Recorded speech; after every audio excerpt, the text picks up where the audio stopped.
Hello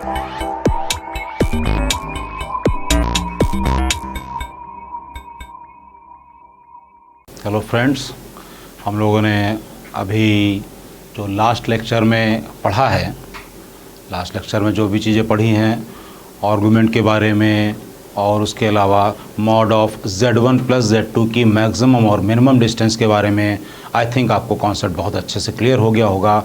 एक problem हम और कर देते हैं, जिससे कि इसके कॉन्सेप्ट में बिल्कुल आपको क्लैरिटी आ जाए। एक प्रॉब्लम करते हैं। Mod of Z minus 4 plus 3 iota is less than और इक्वल टू 3। ये गिवन है और अब हमको इसमें निकालना mod of Z minus 4 plus 3i is less than equal to 3 और 3z माइनस 12 प्लस 7i। इसके बारे में हमको बात करना है कि ये मैक्सिमम या मिनिमम डिस्टेंस, इसकी मैक्सिमम वैल्यू या मिनिमम वैल्यू क्या होगी। Mod of 3z minus 12 plus 7i, इसके बारे में हमको बात करना है। तो इस के बारे में अगर हम बात करें तो इट इज़ अ सर्किल, ये एक सर्किल है। Mod of z minus 4 plus 3i is equal to 3 अगर हम ड्रॉ करें तो इसका सेंटर होता है 4,3 और रेडियस है 3 और सेंटर है 4,3। तो ये एक सर्किल हम एज्यूम कर ले रहे हैं, एक सर्किल बना ले रहे हैं। एक सर्किल हम बना लेते हैं, एक रफ डायग्राम एक सर्किल का, जिसका कि सेंटर है 4,3 और रेडियस भी 3 है। अगर रेडियस भी 3 है इट मीन्स ये सर्किल एक्स एक्सिस को फिर से टच करेगा, ऐसे गया, ये वाई के ओरिजिन। फिर अब हमको ये पॉइंट हमने मान लिया C। हमने जैसे कि बताया कि इस 3 से मतलब नहीं है, 3 को यू कैन टेक आउट, तो Z minus 4 plus 7/3 times I ऐसे लिख लिया।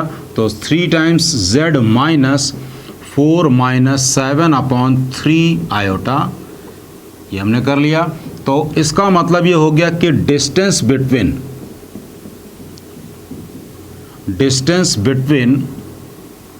Z एंड 4 माइनस 7/3, इसके बीच की हमको डिस्टेंस निकालनी है। डिस्टेंस हमको निकालनी है 4 माइनस 7/3 और Z के बीच की इसकी मैक्सिमम या मिनिमम डिस्टेंस। तो 4 माइनस 7/3 को अगर हम ड्रॉ करेंगे तो 4 माइनस 7/3 इसके इमीडिएटली तो नहीं कहेंगे, हाँ ये कि इस लाइन पे ही लाई करेगा। 4 माइनस 7/3 ये पॉइंट हो गया। अब ये कोई पॉइंट है P, ये कोई पॉइंट है P। इस P पॉइंट की इस सर्किल पे बैठे हुए कोई भी पॉइंट की से मैक्सिमम डिस्टेंस क्या होगी, इस सर्किल पे बैठे हुए किसी भी पॉइंट से मैक्सिमम डिस्टेंस क्या होगी या मिनिमम डिस्टेंस क्या होगी। तो मिनिमम डिस्टेंस की बात करें तो मिनिमम डिस्टेंस आ गई हमारी 7/3। तो मिनिमम डिस्टेंस की बात अगर हम करें, मिनिमम डिस्टेंस, तो mod of Z minus 4 minus 7/3 iota, इसकी जो मिनिमम वैल्यू आएगी दैट इज़ 7/3। ये 7/3 हो गई और इसी की ही mod of Z minus 4 minus 7/3 iota, इसकी मैक्सिमम वैल्यू की बात करें अगर तो वो हो जाएगी 7/3 प्लस इस सर्किल पर बैठा हुआ ऐसा पॉइंट जो कि सबसे दूर हो इस पॉइंट से, तो वो हो जाएगा इसी के ही डायमीटर पे बना लेते हैं हम। ये पॉइंट B रख लें तो यहाँ से लेकर P से लेकर B तक की लेंथ, और ये लेंथ कितनी है टोटल, इसकी रेडियस है 3, तो ये टोटल डिस्टेंस है 6 plus 7/3, 6 plus 7/3 it means it is 18/3। 18 plus 7/3 means 25/3। तो 3 times of mod of Z minus 4 minus 7/3 iota इसकी मैक्सिमम वैल्यू हो गई 3 टाइम्स 25/3 दैट इज़ 25 और मिनिमम वैल्यू हो जाएगी 7/3 इंटू 3 मीन्स 7। इसकी मिनिमम वैल्यू 7 और मैक्सिमम वैल्यू 25। तो आई थिंक स्टूडेंट्स बिल्कुल क्लियर हो गया होगा। इस टाइप के कोई भी क्वेश्चंस अगर दिखेंगे तो वो हम लोग सॉल्व कर लेंगे। अब एक और क्वेश्चन, कुछ 1-2 क्वेश्चंस कर लेंगे, देन उसके बाद I will start nth roots of unity. nth roots of unity का बहुत बड़ा रोल होता है कॉम्प्लेक्स नंबर में।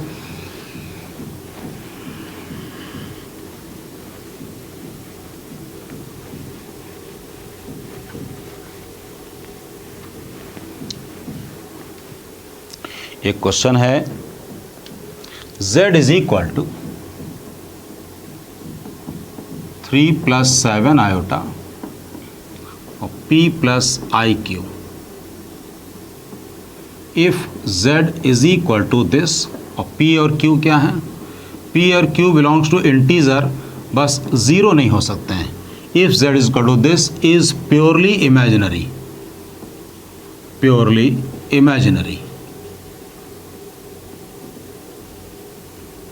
अगर ये प्योरली इमेजिनरी है तो मॉड ऑफ z स्क्वायर की मिनिमम वैल्यू क्या होगी ये हमको निकालना है। मॉड ऑफ z स्क्वायर, इसकी मिनिमम वैल्यू क्या होगी ये हमको निकालना है। तो okay, it is given that it is purely imaginary. तो पहले z को हम सिंप्लीफाई कर लें तो ये आ गया 3p - 7q plus iota times 7p + 3q। अब क्या गिवन है कि ये एक प्योरली इमेजिनरी है, तो इसका मतलब ये पार्ट 3p - 7q को ज़ीरो होना पड़ेगा। 3p - 7q को ज़ीरो होना पड़ेगा, मतलब 3p = 7q होना पड़ेगा। अब p और q दोनों इंटीजर हैं, और 3p = 7q। ये पॉसिबल तभी होगा, ऐसे तो ये इनफाइनाइट वैल्यूज़ के लिए पॉसिबल होगा, लेकिन हमको क्योंकि मॉड ऑफ z स्क्वायर की मिनिमम वैल्यू निकालनी है तो वो मिनिमम वैल्यू जब p की वैल्यू 7 हो जाए, p की वैल्यू 7 हो और q की वैल्यू 3 हो, p की वैल्यू 7 हो और q की वैल्यू 3 हो, in that case it will be 21 = 21। बस उसी केस में ये पॉसिबल है। पॉसिबल तो ये आगे के भी मल्टीपल्स में भी होगा, लेकिन हमको मिनिमम वैल्यू निकालनी है और p और q इंटीजर हैं, तो ये p की वैल्यू 7 और q की वैल्यू 3 पे ही ये पॉसिबल है। इट मीन्स जो z गिवन है, z = I times 7p + 3q, तो इसका मॉड हो गया 7p + 3q। Mod of this one is equal to 7p + 3q. Mod of 7 square is equal to 7p + 3q whole square is equal to 7 × 7 + 3 × 3 whole square, means it is 58 square. It is 3364. 58 square, it is 3364. Okay, now come to one more question.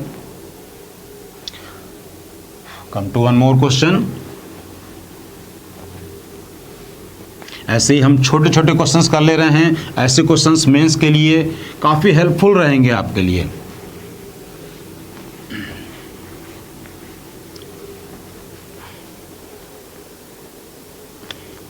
Question है, let z1 and z2 are two non-zero complex numbers.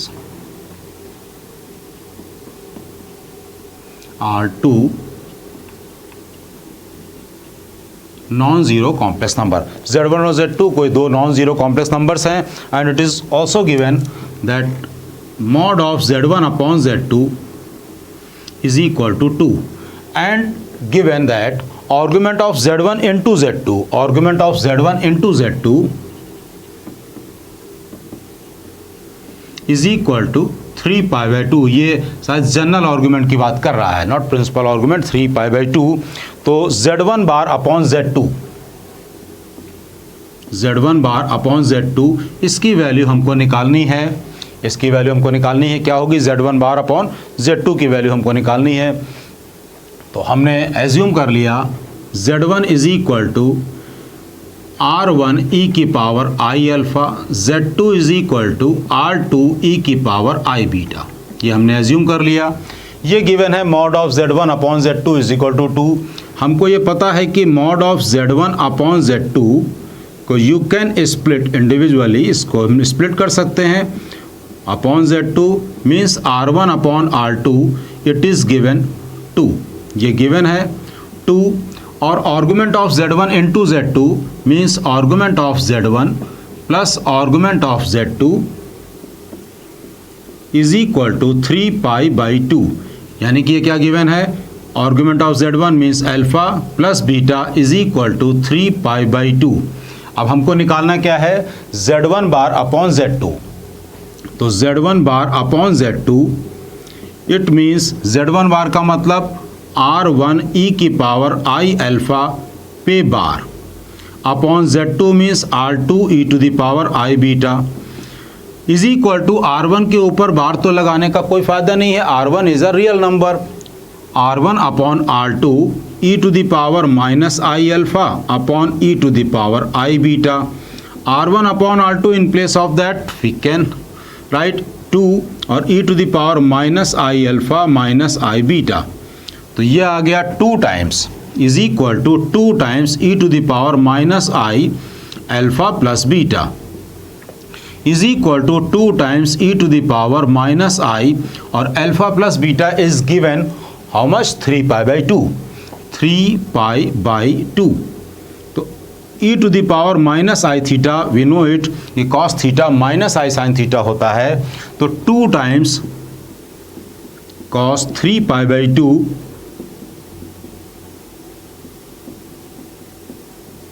Minus I sine 3π/2। Sine 3π/2 का मतलब sine 270 degree, sine 270 means sine 180 plus 90 minus sine 90 means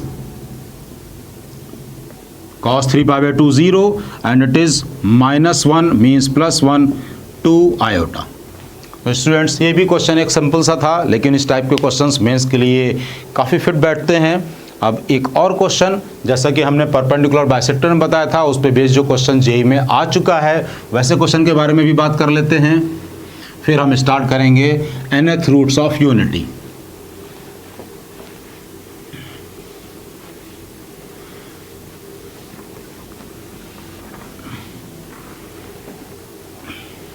question है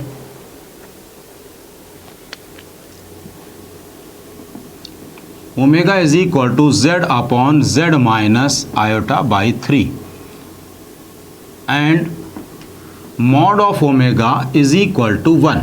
mod of omega is equal to 1, it is given. Mod of omega is equal to 1 is given. तो कह रहा है कि then Z lies on, then Z lies on, options हैं on a circle, on a parabola,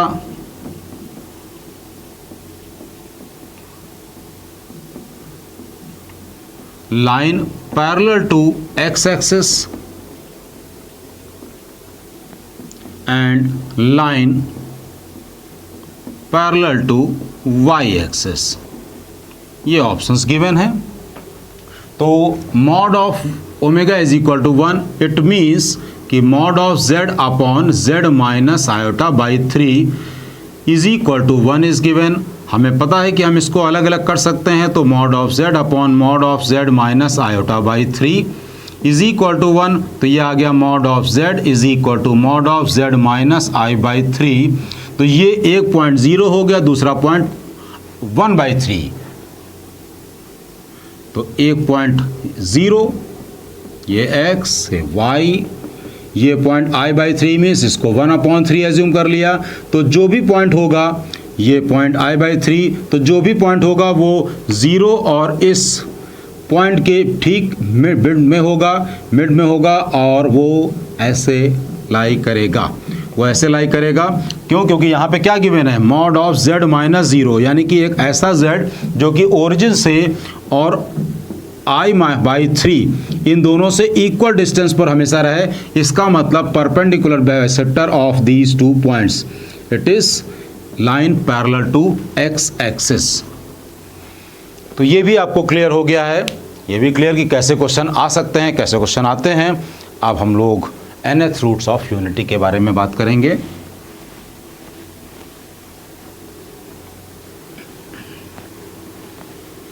nth roots of unity means 1 का nth roots. अगर हम कहें कि 1 का क्यूब रूट्स, इट मीन्स 1 की पावर 1/3। अगर हम कहें कि 4th roots of unity, then we will say 1 to the power 1/4, 1 to the power 1/4। Now come to nth roots of unity.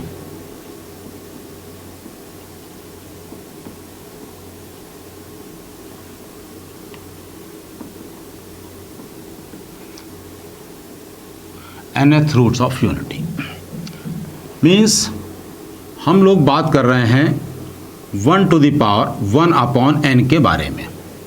अब यहाँ पर बिल्कुल स्टार्टिंग से ध्यान से सारी चीज़ें समझेंगे। ये इस चैप्टर की लास्ट टॉपिक है, लास्ट हेडिंग है इस चैप्टर का। तो 1 is equal to cos 0 plus i sin 0, 1 is equal to cos 2 pi plus I sin 2 pi, 1 is equal to, you can write cos 4 pi plus I sin 4 pi. Similarly, 1 is equal to cos 2k pi plus I sin 2k pi. तो z is equal to cos 2k pi plus I sin 2k pi। हमने ऐसे लिख लिया to the power 1/n, to the power 1/n। तो z is equal to cos 2k pi by de Moivre theorem upon n plus iota sine 2k pi upon n। तो z is equal to, अब यहां पर ध्यान से देखना है, यहां पे ध्यान से देखना है। इसको हम लोग ऐसे भी लिख सकते हैं cos 2 pi बाई n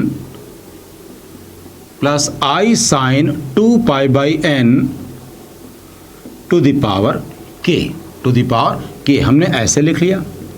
अब जो बात मैं कहने जा रहा हूं उसको बहुत ध्यान से समझिए।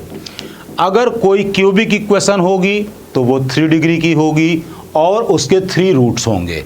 कोई 4th रूट अगर हम यूनिटी निकालेंगे तो हमें 4 डिग्री की इक्वेशन मिलेगी और उसके 4 रूट्स होंगे। यहाँ पे nth रूट्स ऑफ यूनिटी है, इट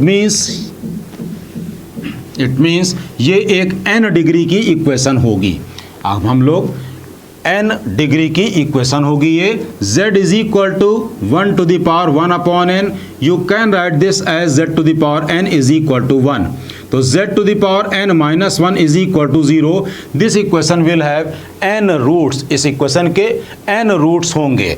अब n रूट्स के लिए हम लोग यहाँ पर इसमें k की वैल्यू, इसमें हम लोग k की वैल्यू 0, 1, 2, 3 से पुट करेंगे और जाएंगे n-1 तक।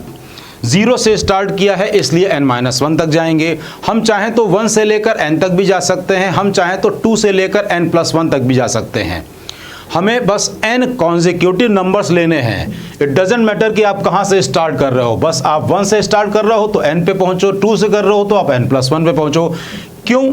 क्योंकि अब 0 से लेकर n-1 लेने के बाद इफ़ यू गो फर्दर, अगर आप आगे जाते हो n लेते हो तो you will get the same value as k is equal to 0। अगर हम यहाँ पे n+1 हम पुट करेंगे तो सेम वही वैल्यू मिलेगी जो 1 पुट करने पर मिल रही है, आगे n+2 करने पर सेम वही वैल्यू मिलेगी जो 2 पुट करने पे मिल रही है। तो means value will repeat, value फिर रिपीट होने लगेंगी। तो डजेंट मैटर कि आप कहाँ से स्टार्ट कर रहे हो, बस ये देखना है कि काउंट कर लो n तक। अब हम यहाँ पर बारी बारी से 0, 1, 2 ये वैल्यूज पुट करेंगे। हम यहाँ पे बारी बारी से 0, 1, 2 ये वैल्यूज पुट करेंगे। किस में पुट करेंगे? z is equal to what is written cos 2 pi by n plus iota sine 2 pi by n to the power k। इसको हम लोग ऐसे भी लिख सकते हैं z is equal to e to the power i 2 pi by n to the power k।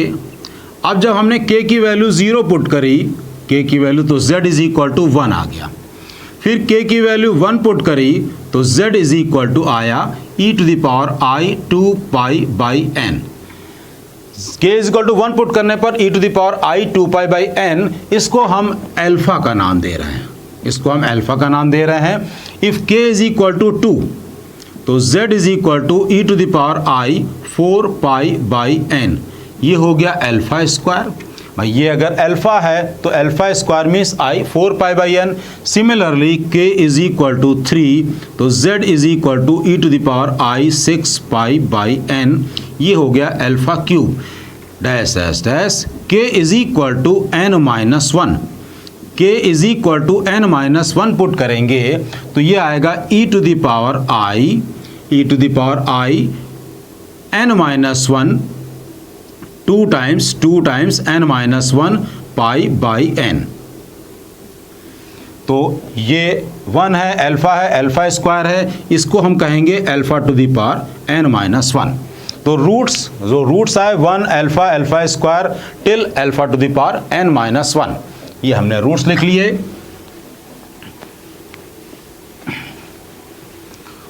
तो roots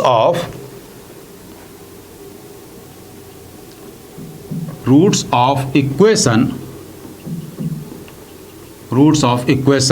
z to the power n minus 1 is equal to 0 are 1 alpha square alpha cube till alpha to the power n minus 1।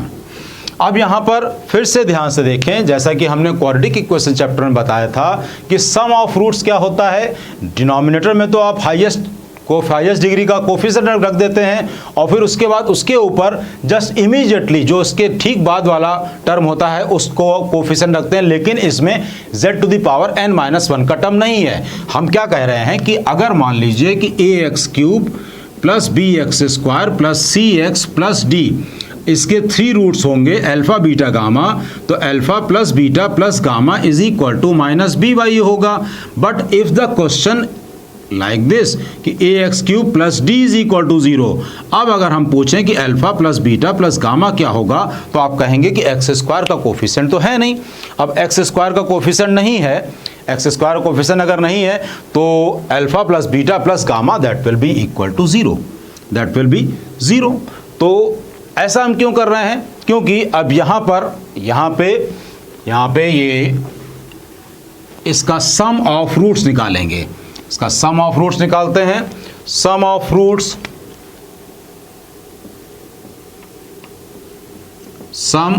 Roots means 1 plus alpha square plus alpha cube plus dash dash dash alpha to the power n minus 1, ये 0 होगा। ये बहुत important formula है, इसको हम लोग हमेशा याद रखेंगे। इस पे बेस्ड क्वेश्चन हमको कई बार मिल चुके हैं, कई बार इस पे बेस्ड क्वेश्चन आ चुके हैं। इसको बेस्ड क्वेश्चन कैसे आते हैं वो भी अभी हम डिस्कस करेंगे। उससे पहले ये बात हमने क्वाड्रेटिक में बोली थी कि अगर किसी इक्वेशन के रूट्स मान लीजिए कि 2 और 3 हो, किसी इक्वेशन के रूट्स अगर 2 और 3 हो तो सिंपली उस इक्वेशन को x minus 2 into x minus 3 is equal to 0 लिख सकते हैं। x minus 2 into x minus 3 is equal to 0 लिख सकते हैं।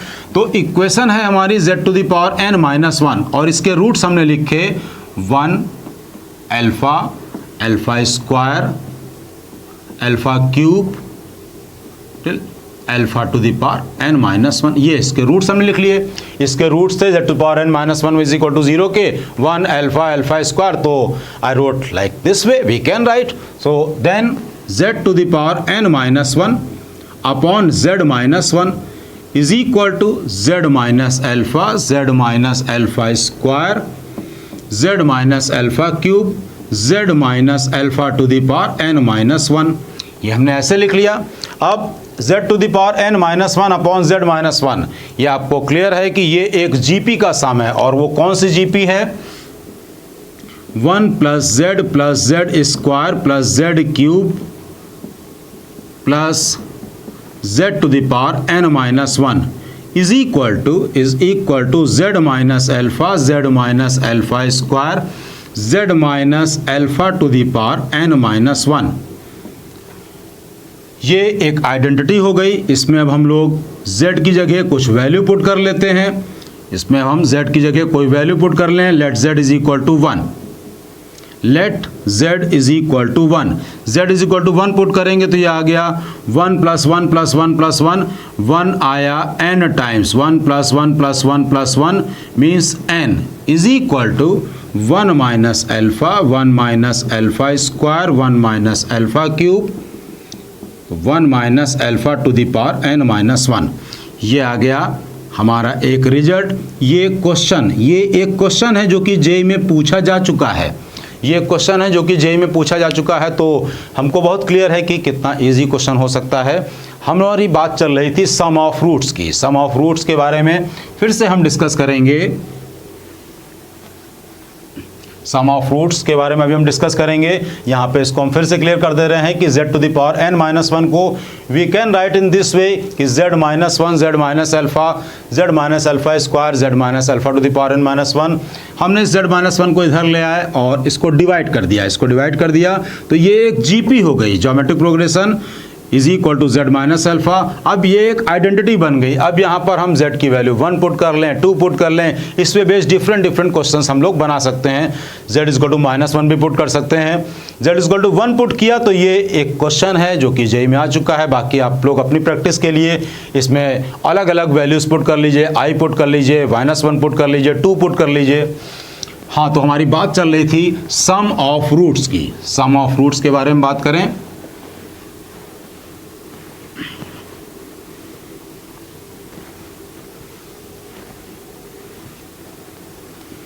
सम ऑफ रूट्स,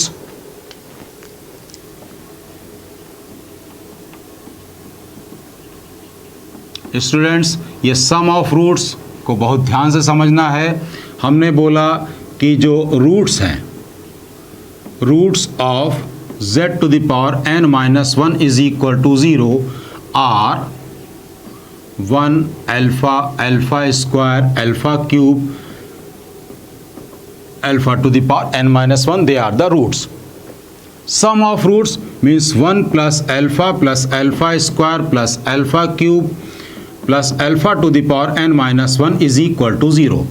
अब इसमें हम अल्फा स्क्वायर की वैल्यूज डाल रहे हैं। अल्फा स्क्वायर की वैल्यूज पुट कर रहे हैं, तो 1 plus cos 2 pi by n plus iota sine 2 pi by n, फिर cos 4 pi by n plus i sine 4 pi by n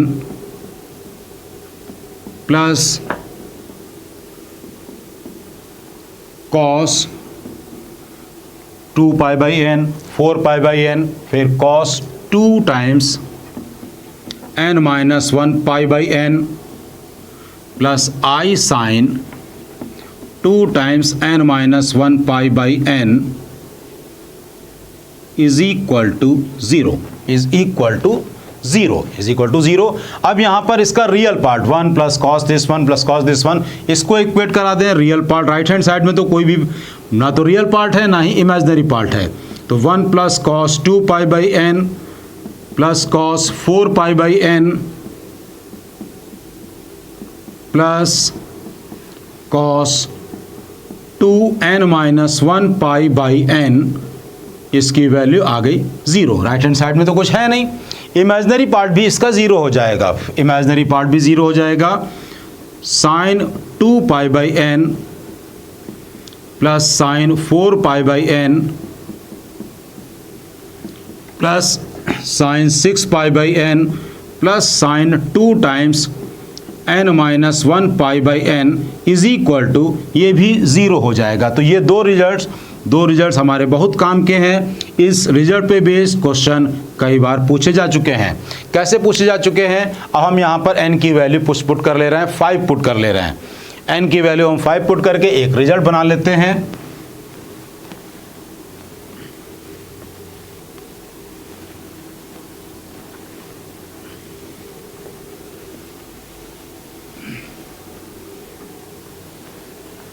n की वैल्यू अगर हम 5 पुट करेंगे, put n is equal to 5, तो हमारे पास जो रिजल्ट आएगा cos 2 pi by 5 plus cos 4 pi by 5 plus cos 6 pi by 5 और लास्ट में cos 8 pi by 5 is equal to 0 आ गया। And one more result sine 2 pi by 5 plus sine 4 pi by 5 plus sine 6 pi by 5 और plus sign 8 pi by 5 is equal to 0।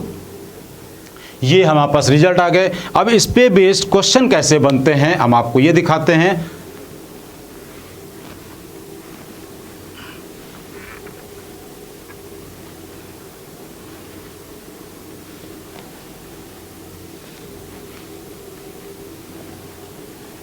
इस पे based question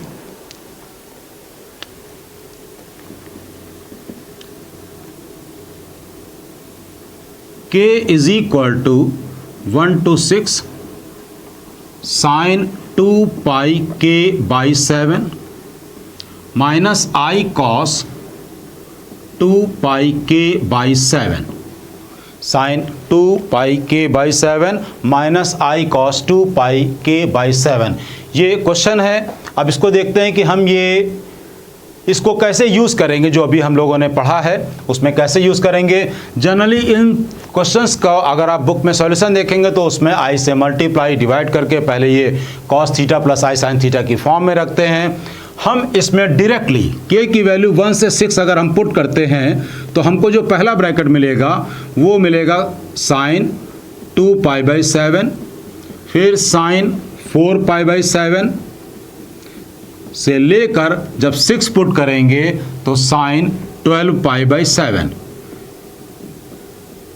ये एक bracket हो गया। ये इस एक bracket minus i cos 2 pi by 7 plus cos 4 pi by 7 plus cos 12 pi by 7। ये हो गया हमारा दूसरा ब्रैकेट। अभी थोड़ी देर पहले हमने देखा था कि सम ऑफ रूट्स हमेशा 0 होगा। n की वैल्यू हमने 5 पुट करी थी। अगर हम n की वैल्यू 7 पुट करते तो ये टर्म तो हमको डायरेक्टली 0 मिलता।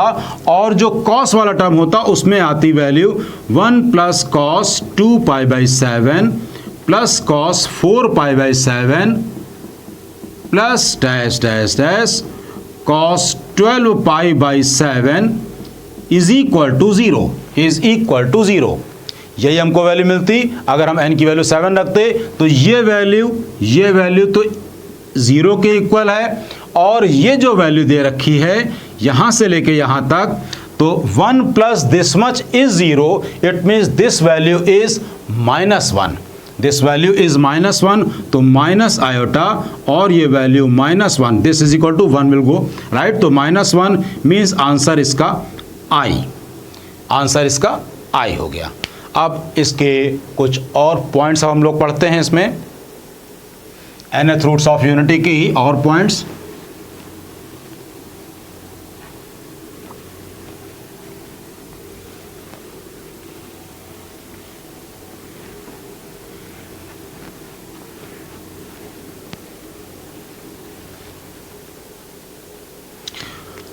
nth रूट्स ऑफ यूनिटी, पहला पॉइंट कि nth रूट्स ऑफ यूनिटी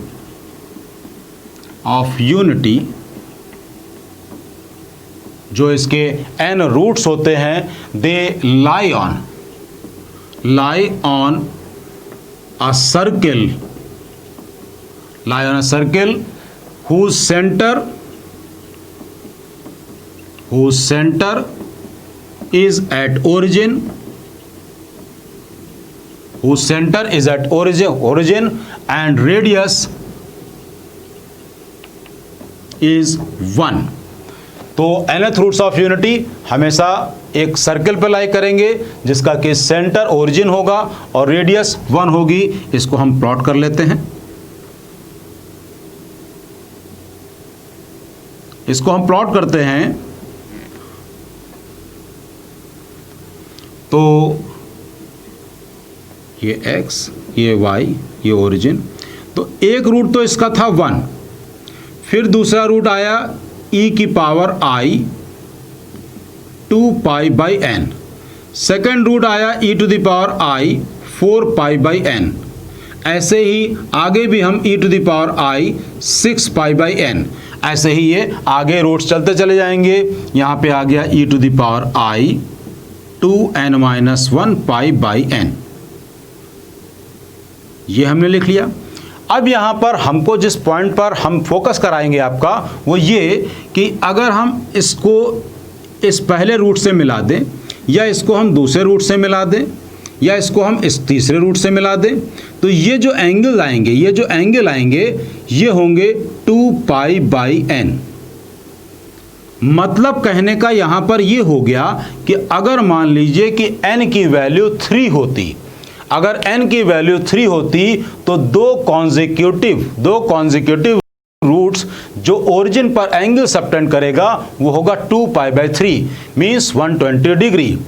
अगर n की वैल्यू 4 होगी यानी कि फोर्थ रूट्स ऑफ यूनिटी अगर आप निकाल रहे हैं तो 2 pi by 4 means 90 degree angle subtend करेंगे। दो कॉन्जिक्यूटिव रूट्स को ज्वाइन करने वाली लाइन जो है ओरिजिन पर एंगल सबटेंड करेंगे, दैट विल बी 90 डिग्री। और इसी तरह से अगर सिक्स रूट ऑफ यूनिटी अगर हम लोग कर रहे हैं तो वो 2 पाई बाई 6 मीन्स 60 डिग्री करेगा। नेक्स्ट पॉइंट कि nth roots of unity. Next point,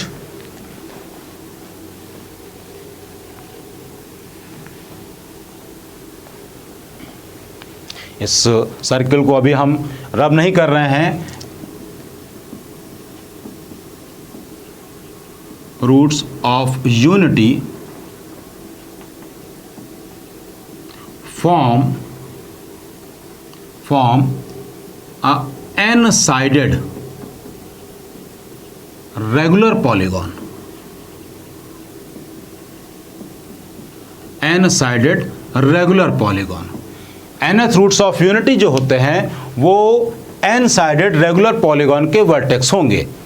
मतलब अगर मान लीजिए कि आपके पास फोर्थ रूट ऑफ यूनिटी हो तो इसका मतलब all fourth roots of unity जो होंगे वो 4 साइडेड रेगुलर पॉलीगॉन बनाएंगे, मींस वो स्क्वायर का पार्ट होंगे, वो स्क्वायर के वर्टिसेस होंगे। अगर हम 6 रूट्स ऑफ यूनिटी निकालें इसका मतलब all 6 roots of unity they will lie on hexagon, regular hexagon. Similarly cube roots of unity अगर हम बात करेंगे तो they will lie on equilateral triangle, they will lie on equilateral triangle। Now one more important point is, अब जब हम nth roots of unity निकाल रहे हैं तो उस केस में n की वैल्यू इवन भी हो सकती है, n की वैल्यू ऑड भी हो सकती है, n की वैल्यू इवन भी हो सकती है और n की वैल्यू ऑड भी हो सकती है। तो इस केस में पॉइंट है अगर n ऑड हो, n की वैल्यू 2m+1 हो, n की वैल्यू, ये कुछ पॉइंट्स हैं जो कि आपको बहुत दिमाग में ध्यान से रखने हैं। बस ये पॉइंट्स अगर दिमाग में रहेंगे तो कई क्वेश्चंस में आप कंफर्टेबल हो जाएंगे। अगर n ऑड है like cube root of unity या फिफ्थ रूट ऑफ यूनिटी या सेवंथ रूट ऑफ यूनिटी, तो इसमें क्या होगा कि z to the power 2m+1 is equal to 1। तो इस इक्वेशन का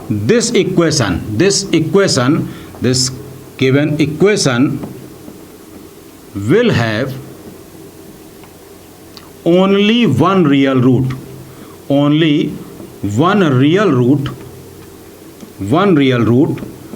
which is 1,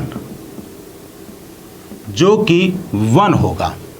एक ही रियल रूट होगा जो कि 1 होगा, बाकी बचे 2m रूट्स, 2m रूट्स में भी एक बहुत इंटरेस्टिंग कहानी है, बहुत ही मजेदार कहानी है 2m रूट्स में भी। Rest of 2m roots, rest of 2m roots,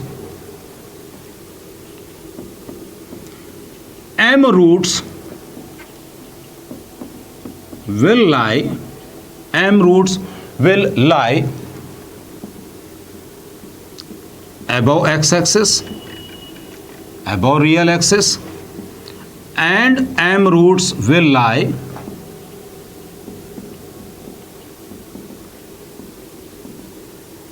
below x-axis.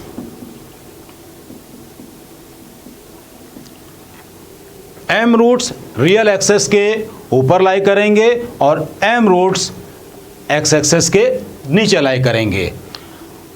एक मेन और बहुत ही इंटरेस्टिंग बात कि ये जो m रूट्स ऊपर लाई करेंगे, हमने बोला कि m रूट्स नीचे लाई करेंगे, ये इसके नीचे तो लाई करेंगे बट इमीडिएटली नीचे लाई करेंगे। इमीडिएटली नीचे means each will have its own conjugate. Equation, this equation will have only one real root which जो कि 1 होगा। रेस्ट ऑफ 2m रूट्स में से m roots will lie up and m roots will lie down, and each one will have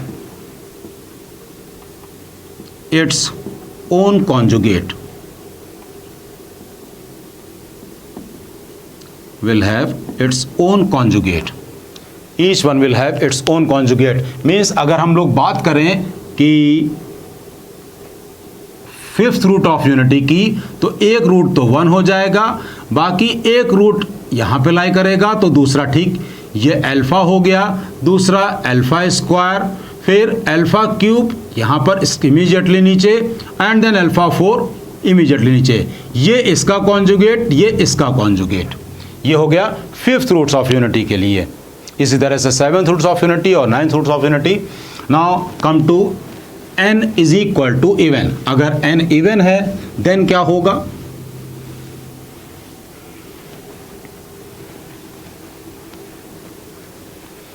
let z is equal to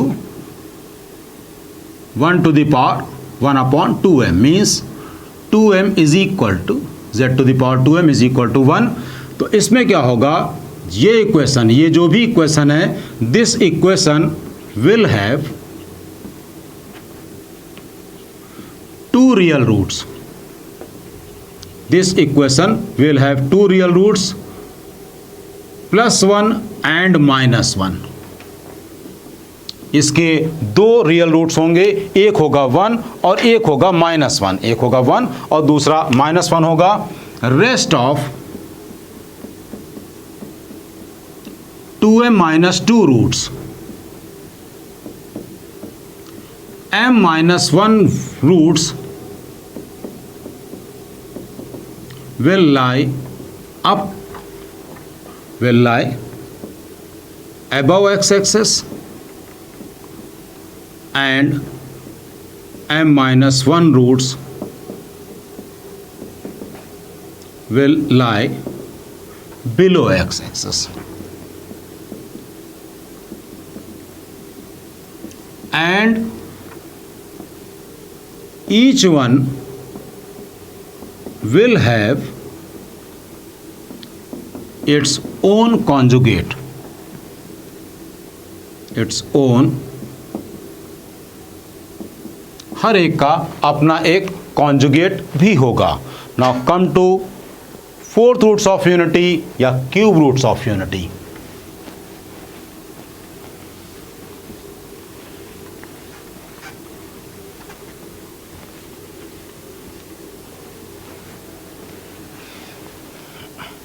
अब हम बात करते हैं fourth roots of unity. Fourth roots of unity का मतलब z is equal to cos 2k pi plus i sin 2k pi to the power 1/4। इसको हमने लिखा cos 2 pi by 4 plus i sine 2 pi by 4 to the power k।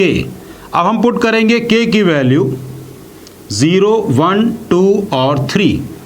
Put करने को आप 1, 2, 3, 4 भी put कर सकते हैं, 2, 3, 4, 5 भी पुट कर सकते हैं, you will get repeated value मिलेंगी।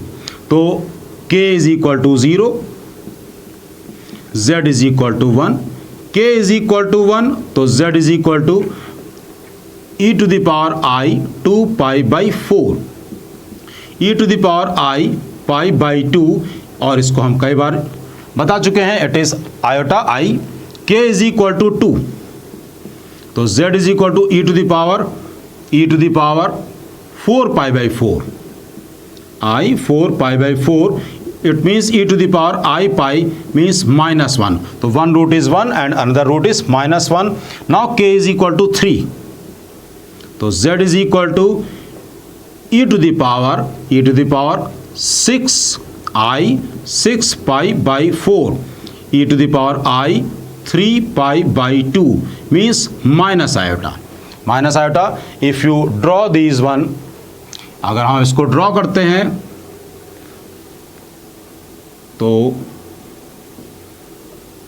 ये y एक्सिस और ये हमारी x एक्सिस है नेगेटिव, ये पॉइंट हो गया 1, ये पॉइंट हो गया आयोटा, ये पॉइंट -1 और ये पॉइंट हो गया माइनस आयोटा। इसको हमने ज्वाइन कर दिया, ये दोनों ज्वाइन कर दिए, इसको इससे ज्वाइन कर दिया, इसको इससे ज्वाइन कर दिया। यहाँ पर ध्यान से देख सकते हैं कि इन दोनों के बीच का एंगल, दो कॉन्जिक्यूटिव के बीच का एंगल 90 डिग्री है, 90 डिग्री है। तो और अगर हम एक सर्किल ड्रॉ करेंगे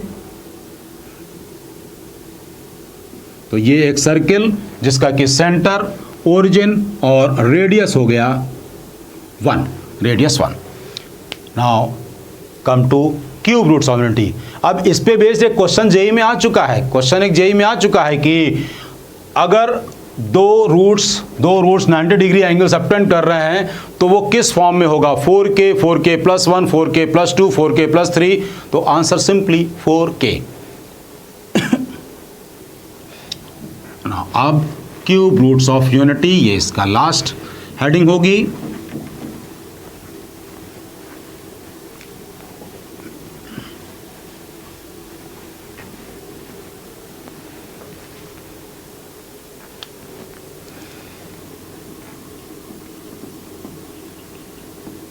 cube roots of unity.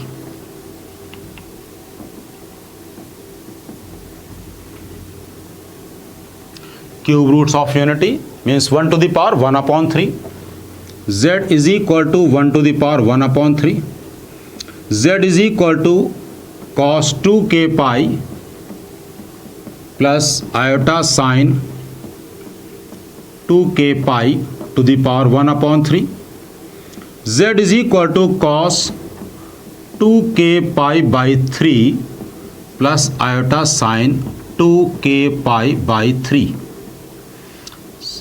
k is equal to 0 put किया तो z is equal to cos 0 plus i sin 0 means 1। k is equal to 1 put किया तो आया z is equal to cos 2 pi by 3 plus i sin 2 pi by 3। z is equal to इसकी value -½ plus iota √3/2। इसको हम लोग omega से बोलते हैं, इसका हम नाम ओमेगा स्क्वायर भी दे सकते हैं, ओमेगा से इसको हम बोलते हैं। अब k is equal to 2, then z is equal to cos 4 pi by 3 plus iota sine 4 pi by 3। अब ये अगर ओमेगा है तो ये ओमेगा स्क्वायर हो जाएगा, तो इसको हम लोग ओमेगा स्क्वायर से बोलते हैं। अब z is equal to cos 4 pi by 3 की वैल्यू -½ माइनस i √3/2, ये है ओमेगा स्क्वायर। तो ध्यान से देखिए आप कि अगर ये ओमेगा है, ये ओमेगा स्क्वायर है, दोनों एक दूसरे के कॉन्जुगेट हैं। -½ plus i √3 -½ minus i √3 means omega conjugate omega square. या फिर ओमेगा स्क्वायर का conjugate omega. And why it is omega and omega square, यहाँ पे cos 2π/3 अगर हम इसको ओमेगा एज्यूम करेंगे कि पावर 2 लगाएंगे तो डिवाइवर से ये ओमेगा स्क्वायर हो जाएगा। अब हम इसको प्लॉट कर लेते हैं, इनकी वैल्यूज को हम प्लॉट कर लेते हैं। एंड वन मोर थिंग कि यहाँ पे हम लिख लेते हैं कि roots of z³ -1 is equal to 0। यही है z³ -1, इसको हमने लिखा z³ -1 is equal to 0 are 1 omega and omega square. इसका मतलब ओमेगा इसको सेटिस्फाई करेगा, ओमेगा इसका रूट है, तो omega cube -1 is equal to 0, तो omega cube is equal to 1। अब हम इसको प्लॉट कर लेते हैं, या इस पॉइंट्स को, इन पॉइंट्स को अगर हम प्लॉट करेंगे तो देखते हैं कि ये पॉइंट्स कहाँ पे लाई करेंगे।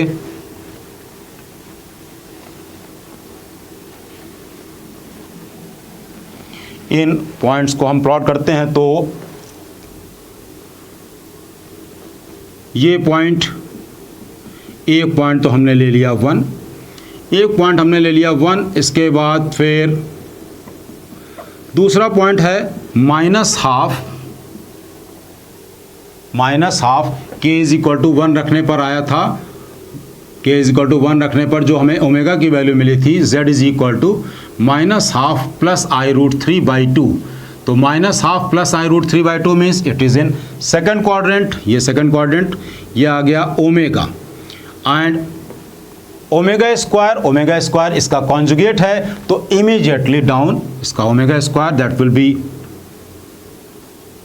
ये हो गया omega square. Join these points, इसको, इन तीनों को हम ज्वाइन कर दें अगर, तो ये हमने ज्वाइन कर दिया, इसको ज्वाइन कर दिया। ये एक इक्विलैटरल ट्रायंगल है, ये है ओरिजिन, ये ओरिजिन है, इसको हम इससे ज्वाइन कर दे रहे हैं। तो ये जो एंगल आएंगे, ये एंगल 2π/3 के होंगे, ये भी जो एंगल होगा ये एंगल 2π/3। और इसको अगर हम एक सर्किल बनाएं तो ये एक सर्किल पे लाई करेंगे जिसका कि सेंटर 0 0 और रेडियस 1 होगी। इसी में ही कुछ चीज़ें और भी हम लिख लेते हैं।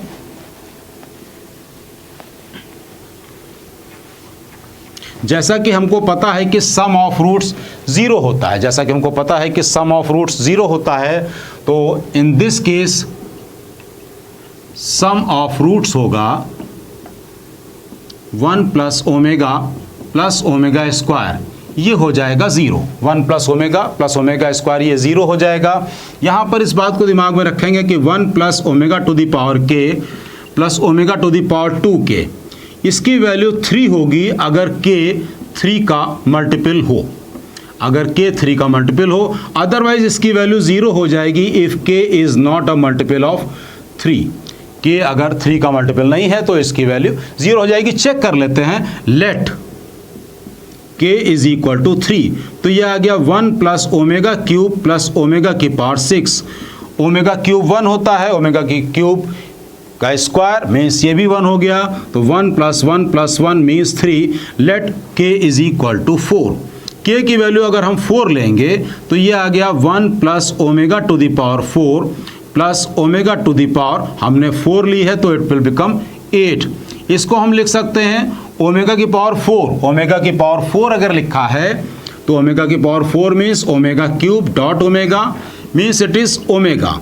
ओमेगा की पावर 8 मीन्स ओमेगा की power 6 into omega square means omega square. तो ये हो गया 1 plus omega square, it is again 0। तो यहाँ पर हमको ये बात भी क्लियर हो गई कि इनका सम ऑफ रूट्स 0 होता है और ये एक इक्विलैटरल ट्रायंगल, ये जो ट्रायंगल है ये इक्विलैटरल ट्रायंगल है। एंड वन मोर थिंग कि इसके ये जो पार्ट होगा मीन्स इसका पॉइंट्स अगर हम प्लॉट कर लें ए बी ओ, ये है, ये C. Area of triangle, area of this part भी कह सकते हैं कि एरिया ऑफ दिस सेक्टर, इसको भी हम लिख लेते हैं।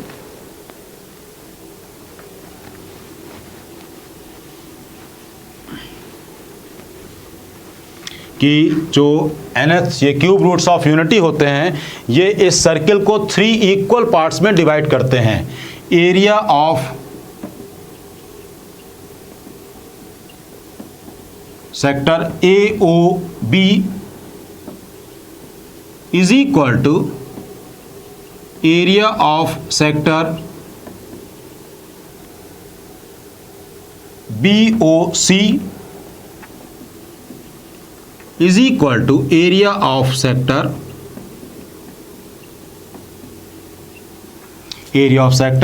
AOC। तो ये है हमारा क्यूब रूट्स ऑफ यूनिटी। ऐसी हम लोग fifth roots of unity, six root of unity सभी के बारे में बात कर सकते हैं। आई थिंक सब कुछ क्लियर हो गया आपको। nth रूट्स ऑफ यूनिटी के बारे में जितनी बातें हमने बताई हैं, ये पूरा कॉम्प्लेक्स नंबर चैप्टर था जिसकी की बारीकियाँ हम लोगों ने बहुत डिटेल में डिस्कस करी हैं। आई थिंक आपको सारे के सारे कॉन्सेप्ट क्लियर हो गए होंगे।